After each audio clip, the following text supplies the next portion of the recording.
Paz de Cristo, hermanos. Pueden tomar su lugar adelante. Y le damos gracias a Dios porque una vez más tenemos la oportunidad de escuchar acerca de su palabra.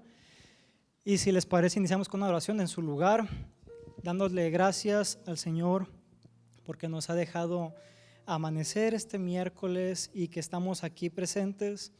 Te damos muchas gracias, Dios, porque has permitido los medios para que estemos aquí, listos para adorarte. Ya empezamos a adorarte y ahora, Padre, que esta palabra realmente, así lo creo, que venga inspirada por ti, Señor, como siempre. En tu nombre ponemos este tiempo y confío en que sea de provecho cada minuto. Amén. Muy bien. En esta ocasión el tema que voy a compartir lleva por título "Y fue y se ahorcó". De hecho, ni siquiera yo le puse el título, fue alguien más que me lo pasó. Pero aunque de inicio pueda resultar un poco cómico o chusco el título del tema, la intención es que más que resultar gracioso, nos confronte profundamente lo que vamos a ver en los próximos minutos. Amén. Y para ello voy a tomar dos historias que son bastante conocidas, incluso hasta un no creyente es muy posible que las conozca o que las haya escuchado. Y estas dos historias nos reflejan dos tipos de personas, dos tipos de perfil, los cuales nosotros debemos evitar llegar a ser o convertirnos en algo de esto, ¿ok? Y para ello, sin más introducción, me gustaría que leamos la primera historia, de la cual de hecho sale el título de este tema, y se encuentra en Mateo 27, del 1 al 5. Lo voy a leer en la Reina Valera. ¿Amén? Muy bien. Dice así: venida la mañana, todos los principales sacerdotes y los ancianos del pueblo entraron en consejo contra Jesús para entregarle a muerte. Y le llevaron atado y le entregaron a Poncio Pilato, el gobernador. Entonces Judas, el que le había entregado, viendo que era condenado, devolvió arrepentido las 30 piezas de plata a los principales sacerdotes y los ancianos, diciendo: yo he pecado entregando sangre inocente. Mas ellos dijeron: ¿qué nos importa a nosotros? Allá tú. Y arrojando las piezas de plata en el templo, salió y ¿qué hizo? Y fue y se ahorcó. ¿Ok? Muy bien. Quizás conoces el contexto de este acontecimiento, pero quiero resumirlo rápidamente. Una noche antes de lo que acabamos de leer, de hecho en el capítulo 26, están teniendo la que conocemos como la última cena, en la cual Jesús les dice a los que estaban con él que alguno de ellos les traicionaría, ¿de acuerdo? Entre los discípulos que estaban ahí. Y luego se viene uno de los momentos quizás más emotivos, más dolorosos para Jesús antes de la crucifixión, que es la oración del Getsemaní. Y dice la palabra ya por los últimos versículos que estaba todavía hablando con los discípulos que estaban ahí, que aún no terminaba de hablar cuando llegó Judas con un grupo de hombres y les dijo: el que yo le bese la mano, ese es Jesús, al que deben capturar. Y efectivamente va, lo hace, lo atrapan, lo capturan y sucede lo que acabamos de leer. A la mañana siguiente, luego de esto, lo llevan a juicio para condenarlo a muerte. Y cuando Judas se da cuenta de lo que acaba de decir, dice ahí: he entregado sangre inocente, fue tanta la culpa por lo que él había hecho que no soportó la presión y fue y se ahorcó. Pero la pregunta clave aquí, hermanos, es: ¿por qué se ahorcó? ¿Por qué no solamente pidió perdón? Bueno, pues por algo muy simple y a la vez complejo, que es lo siguiente: Judas sintió remordimiento por lo que hizo, mas no experimentó el arrepentimiento, no decidió arrepentirse. ¿Amén? Y antes de explicar la diferencia, quiero hacer una aclaración, porque quizás alguno me pueda decir: oye, pero acabas de leer en el versículo 3 que él devolvió arrepentido las monedas de plata, ¿por qué me estás diciendo que no se arrepintió? Bueno, la palabra usada originalmente para arrepentido en este versículo se refiere a preocuparse después o lamentar. Así que lo que describe la Biblia sobre Judas realmente es que él volvió preocupado después de lo que había hecho, con un lamento por lo que hizo, un pesar. Pero en ningún momento nos habla de un genuino arrepentimiento. ¿De acuerdo? Entendida esa parte, pasamos entonces ahora sí. Antes de ello, de hecho, quiero mencionar algo que dice John MacArthur al respecto en su comentario bíblico. Judas sintió el aguijón de su propia culpa, pero este no fue un genuino arrepentimiento. Existe un dolor piadoso que lleva al arrepentimiento, pero el remordimiento de Judas fue de diferente tipo, como lo demostró en su suicidio. Entendido esto, hay una abismal diferencia, hermanos, entre remordimiento y arrepentimiento. No sé si se lo han planteado, quizás a veces lo usamos hasta como sinónimo, pero hay una diferencia muy importante en ello, y es la siguiente. El remordimiento es, en primer lugar, un sentimiento provocado por alguna situación, y segundo, está más enfocado hacia mí, hacia el yo. Fallé, cometí un error, tengo culpa.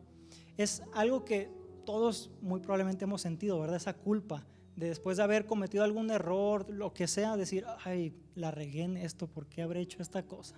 Y es una carga que llevo en mí. Mientras que el arrepentimiento no es un sentimiento, es una decisión. Es falso esto de, hermano, debes sentir el arrepentimiento. El arrepentimiento no se siente, se decide arrepentirse. Y no se trata solamente del yo, sino que es reconocer que le fallé a alguien más, que he hecho una transgresión, que lo traicioné y que necesito su perdón. Amén. Entonces, en esencia, el remordimiento se enfoca en mí y no busca el perdón, mientras que el arrepentimiento es reconocer mi transgresión ante alguien más y sí busca el perdón. Se comprende esa diferencia esencial entre remordimiento y arrepentimiento, ¿verdad? Bueno, entonces les pregunto, confírmenme ustedes, Judas, ¿qué experimentó? Remordimiento. Por eso se quitó la vida. Fue tanta su presión y estaba tan abrumado por comprender lo que había hecho, que lejos de echar esas cargas en Dios, como lo hemos visto anteriormente en otros pasajes de la Biblia que hagamos, y arrepentirse, él buscó desesperadamente alguna salida. Él solamente estaba buscando cómo dejar de sentir esas cargas, y lo primero que encontró fue, asumimos, una soga con cualquier otra cosa que haya sido, y se quitó la vida mediante ello. Vamos bien hasta aquí con lo que hizo Judas. Ahora, Jesús ya sabía que lo traicionarían, ¿verdad? Él una noche antes lo está diciendo, y no solo es que se haya dado cuenta ahí o que se le reveló en ese momento que alguien lo iba a traicionar. Desde antes de la fundación del mundo, del universo mismo, él ya sabía que en primer lugar el Padre lo enviaría, como dice Juan 3:16, y segundo, que vendría al mundo y que no solamente algún hombre, sino específicamente Judas lo iba a traicionar, y así, lo iba a entregar para morir y así cumplir con las profecías y hacer salvo ¿a quién? A todo aquel que en él crea. Él ya lo sabía. Todo estaba dentro de su conocimiento. No es que se le saliera de las manos, no es que tuvo que recurrir a un plan B, como a veces podemos pensar. Él de antemano conocía paso a paso, detalle a detalle de lo que iba a pasar, ¿sí? Sabía que Judas lo traicionaría, de cómo iba a participar, ¿verdad?, en este plan redentor entregándolo. Y precisamente aquí, hermanos, me quiero detener un poco, porque en esto que acabo de mencionar surge una postura compleja y que puede hacer tambalear a varios. Es por eso que quiero tomarla y explicarla, ya que incluso hay quienes han decidido abandonar la fe o negar la fe porque se niegan a creer o aceptar esto que vamos a ver. ¿Ok? Bueno, trataré de hacerlo lo más claro posible. Hay una premisa, es Dios, Jesús, es omnisciente, ¿verdad? Ok, entonces en esa omnisciencia Él sabía que Judas lo iba a traicionar. Bien, esa es la base. La postura que algunos toman es, ¿por qué Jesús, sabiendo que Judas le traicionaría, en primer lugar lo permitió y segundo lugar permitió que se quitara la vida? ¿Sí? ¿Por qué un Jesús de amor, de misericordia, de gracia permitió que un discípulo suyo se quitara la vida? ¿Ok? Para algunos es como si Jesús hubiera usado a alguien y cuando cumplió con su parte del plan lo desechó. ¿Sí? Ya no me sirves, Judas, ya cumpliste con lo tuyo, vete y quítate la vida. Y lo desechó cual objeto. Y pueden pensar, yo no quiero creer en un Jesús así. Un Jesús que a un discípulo suyo lo usó para su conveniencia y cuando ya no le fue útil, lo tiró. ¿Qué me espera a mí? ¿Verdad? Imagínense que Jesús me tome, me use para predicar, para cantar, evangelizar y al final del tiempo me termine desechando. Bueno, esa es la postura que algunos llegan a tomar. Pero primero que nada, existe una gravísima falla con esta lógica y se llama libre albedrío.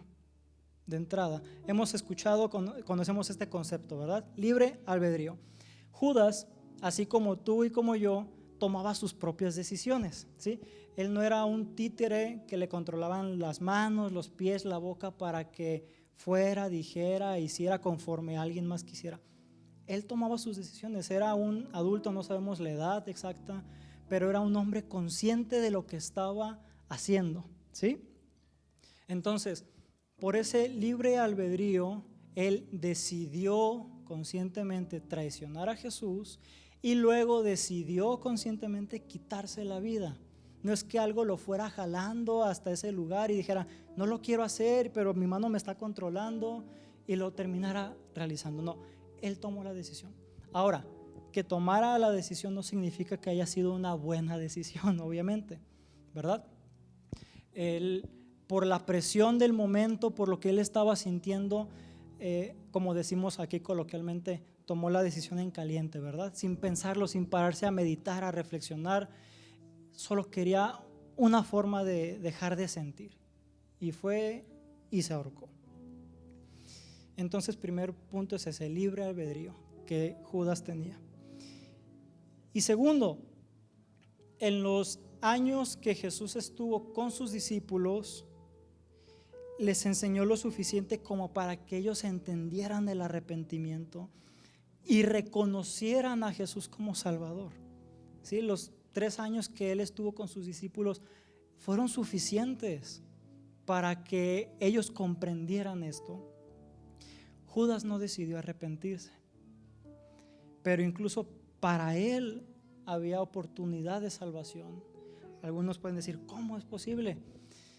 Claramente, si él en vez de sentirse solamente culpable, abrumado, con remordimiento por lo que él había hecho, él hubiera reconocido su falta ante Dios y le hubiera clamado por perdón, Jesús lo pudo haber hecho salvo.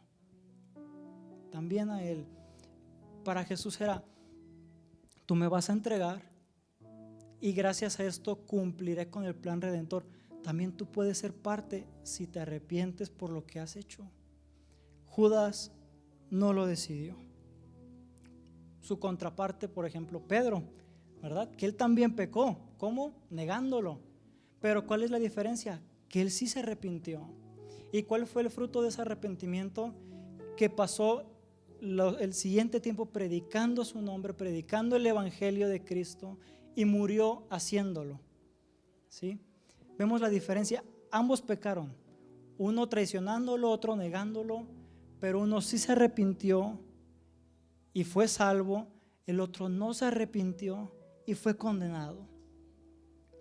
Entonces vemos con esto, hermanos, que no se trata de Dios, no se trata de que Jesús haya sido el culpable, que lo desechara para nada, sino que en todo momento se trató de Judas, de que Judas no reconoció al Señor como un Salvador.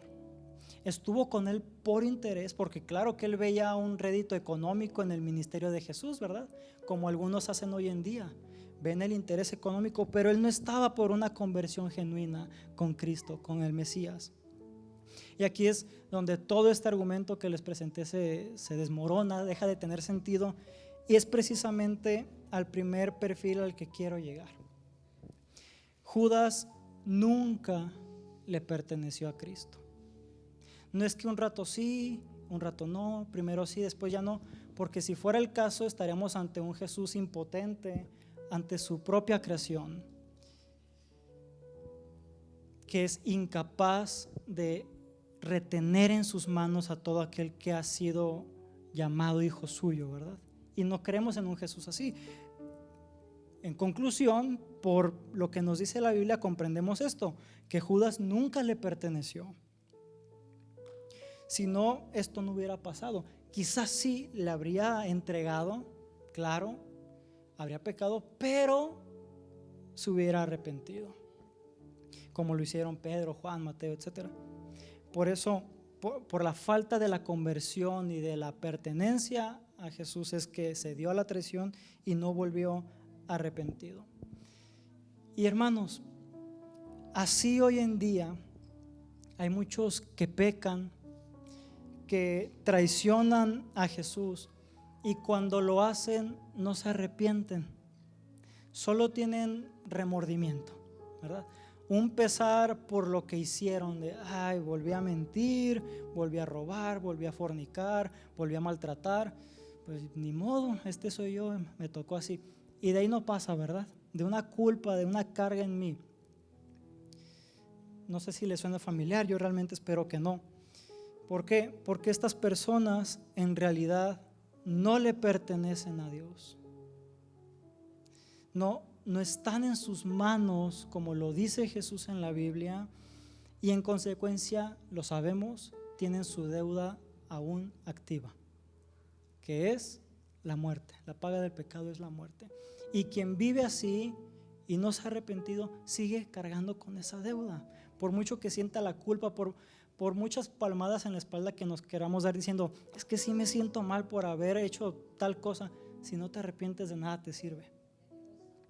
Y aunque suene duro, y quiero de hecho que sea así, porque es muchas veces lo que necesitamos escuchar, el que vive consistentemente pecando, a pesar de que ya le presentaron el evangelio, me estoy dirigiendo a los que ya les presentaron. No estoy hablando de los incrédulos, los que están en el mundo, esos de antemano ya están aquí.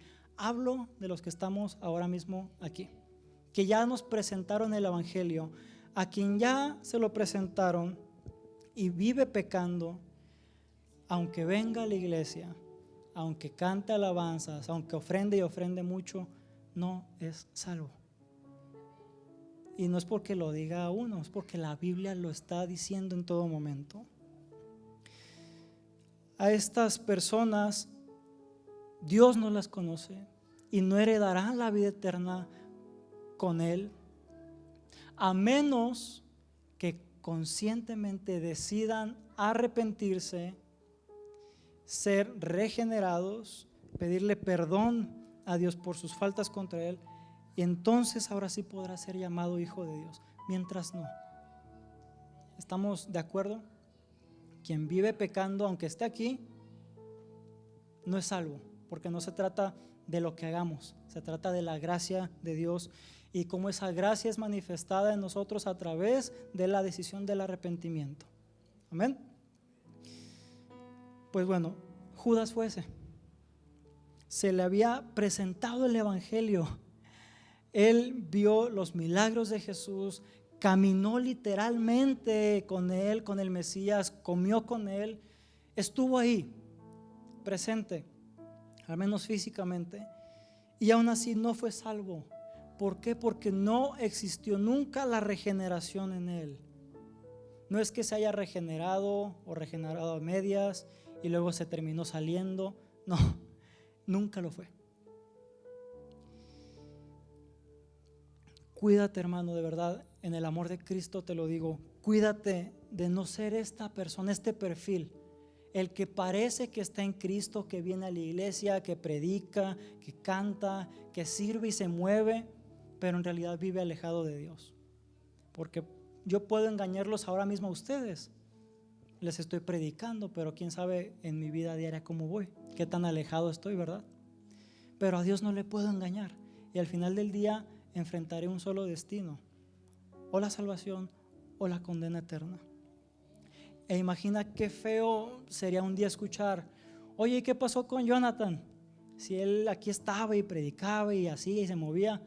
No, pues él pecó y fue y se ahorcó en sus pecados, en sus placeres, en sus pasiones, y al final perdió la vida lejos de Dios. ¿Te imaginas qué duro debe ser algo así? Guardémonos en Cristo para no vivir nunca algo como esto, hermanos. Entonces, este es el primer perfil: el que peca y no se arrepiente y al final muere lejos de Dios. Amén. ¿Vamos bien hasta ahí?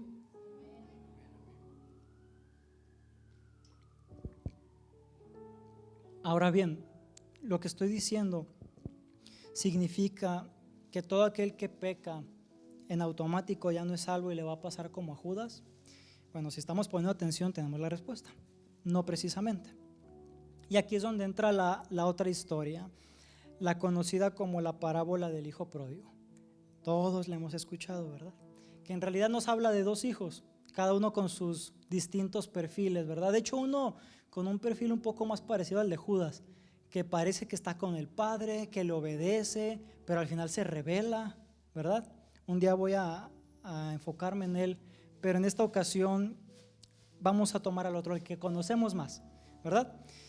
El hijo pródigo. En él quiero abundar y para ello los invito a que leamos Lucas 15 del 11 al 14 y luego del 17 al 20 en la Nueva Traducción Viviente.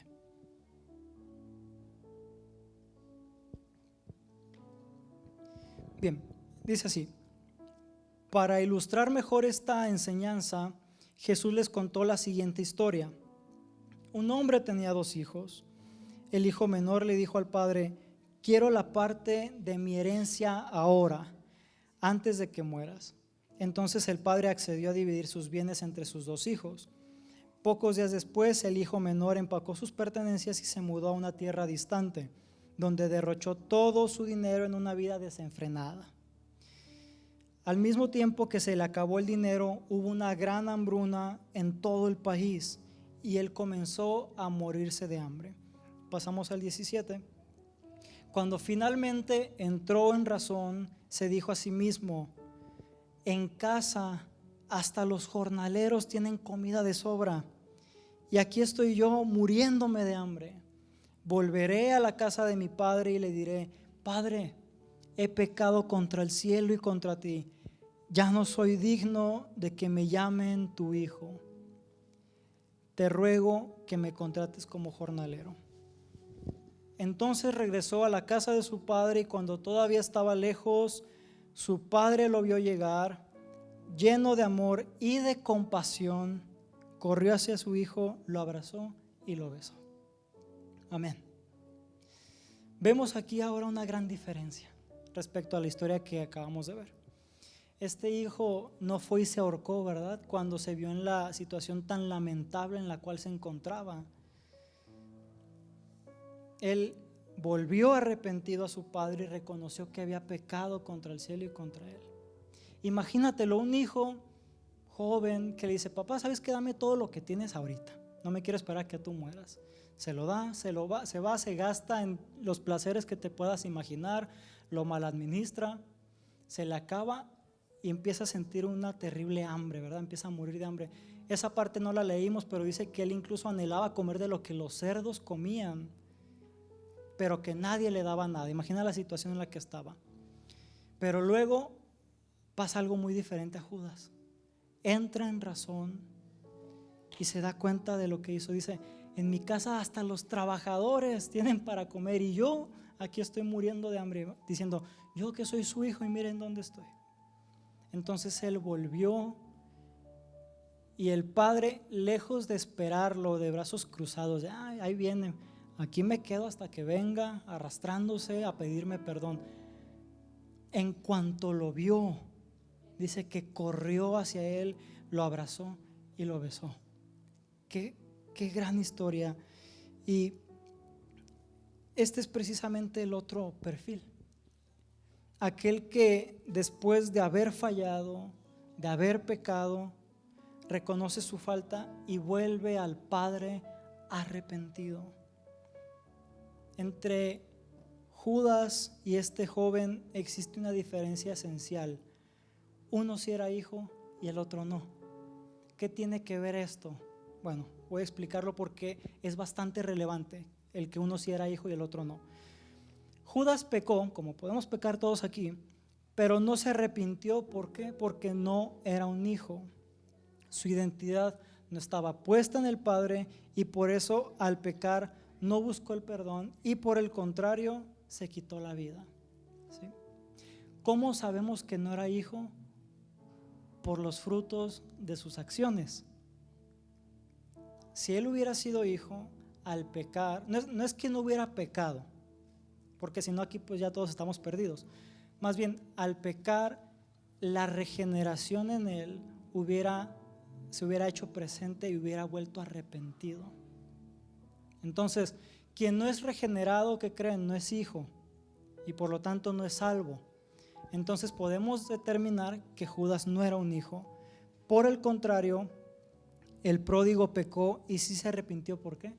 Porque él sí era un hijo. A pesar de haber fallado, su identidad no había cambiado. Él seguía siendo hijo y por eso vuelve. Nos enseña algo, como un paréntesis también muy importante esto, que nuestra identidad no son nuestros pecados, ¿sí? No soy lo que hago, no soy el cómo peco. No es que yo soy mentiroso y yo soy ladrón y soy idólatra. No, las faltas que cometemos no nos definen en identidad. Lo que define nuestra identidad es Cristo. ¿Sí? Lo dice este pasaje, ahora mismo no tengo la cita exacta, pero dice que pueblo suyo somos, ¿verdad?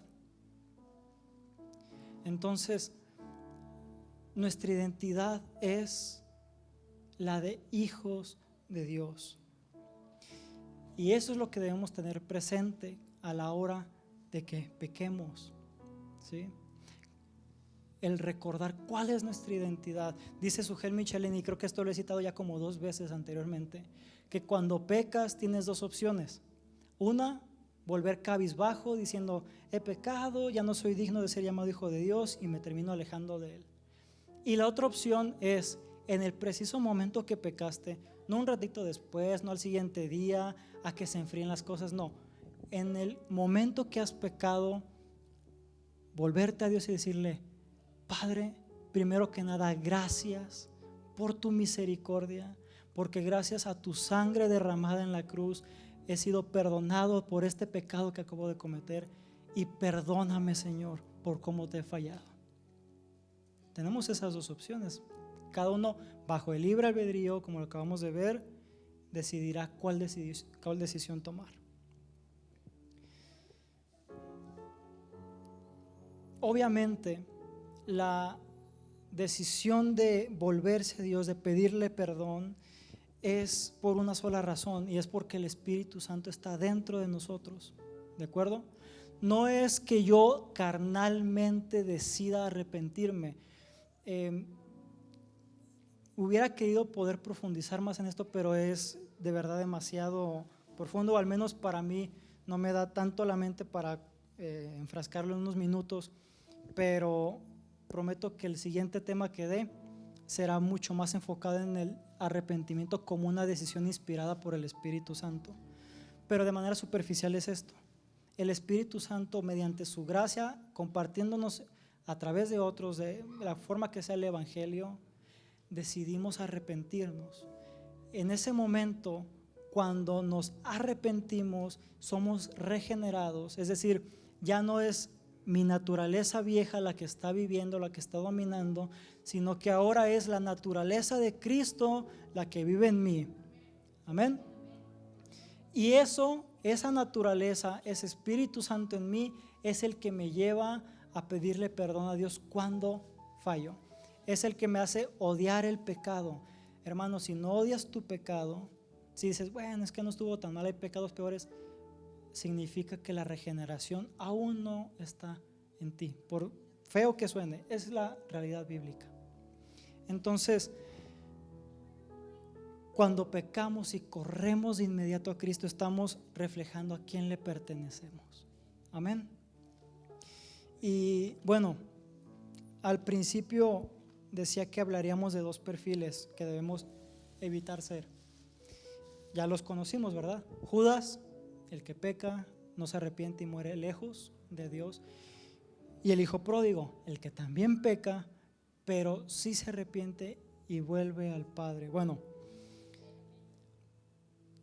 si un día cometes, y eventualmente pasará, si cometes alguna transgresión contra Dios, alguna falta, pecas en lo que sea, lo mejor es ser como el hijo pródigo, que vuelve al Padre, que vuelve diciéndole, he pecado, perdóname. Y te aseguro que Dios, tal como el padre de esta parábola, no va a esperar a que vengas, no va a decir, no, pues que haga un montón de cosas, que se flagele para merecerse mi perdón, sino que Él va a correr hacia ti también.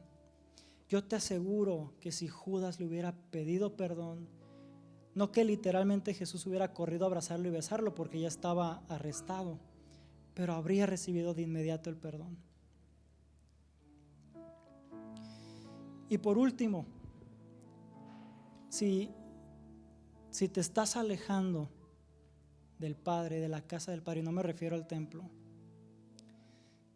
si hay un enfriamiento en ti, yo realmente te invito a que vuelvas al Padre.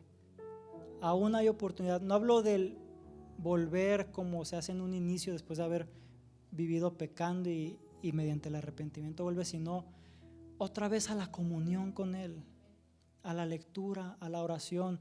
Si crees que estás alejándote, que vienes los miércoles o los domingos como buscando una dosis para sobrevivir y aguantar unos días más, vuelve al Padre.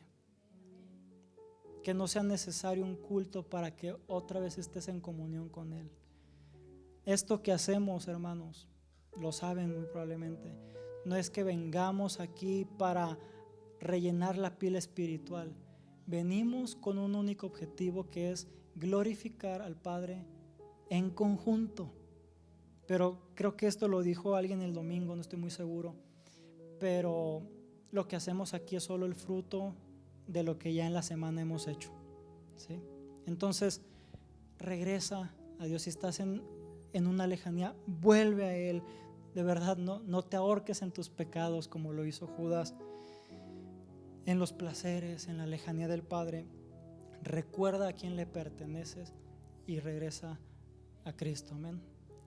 ¿Les parece si oramos en su lugar de pie como ustedes deseen?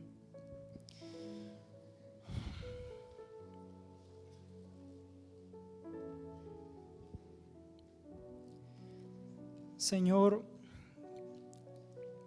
reconocemos que muchas veces te fallamos, que pecamos contra ti, pero estoy convencido de que precisamente el Espíritu Santo es el que hace que reconozcamos esa falla. Si en nosotros existe el entendimiento de que hemos fallado contra ti, no solo que hemos cometido un error, sino que ha sido contra ti, que te hemos faltado a ti, eso significa que estamos guardados en ti, Señor.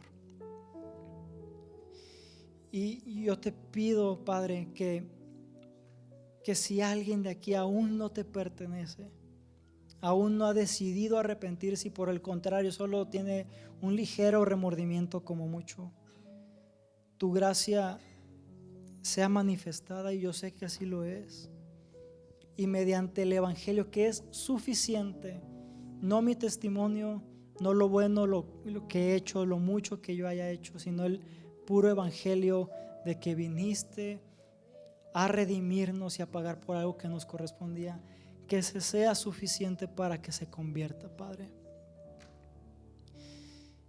Y por el otro lado, quienes te fallamos, espero y te pido, Señor, realmente que ese Espíritu Santo que habita en cada uno de nosotros nos lleve a pedir perdón, a reconocerte, a reconocer nuestra falta y reconocerte como Salvador. Líbranos, Padre, de llegar a ser como el primer hombre que vimos, que pecó y lleno de culpa y de remordimiento fue y se ahorcó. Y que no habla metafóricamente, sino literalmente se quitó la vida. Líbranos, Padre, de ser uno de esos, de que en nuestra familia llegue a suceder algo así. Todo lo contrario, que si pecamos seamos como este hijo, que reconoce la falta y que vuelve a ti. En tu nombre confiamos, Señor, y creemos que todo esto es verdadero y esperamos tu pronta venida, Señor, y para ello debemos estar regenerados, debemos arrepentirnos para anhelar tu gloriosa venida e irnos contigo, Señor. Vuelve pronto, Padre, en tu nombre. Amén.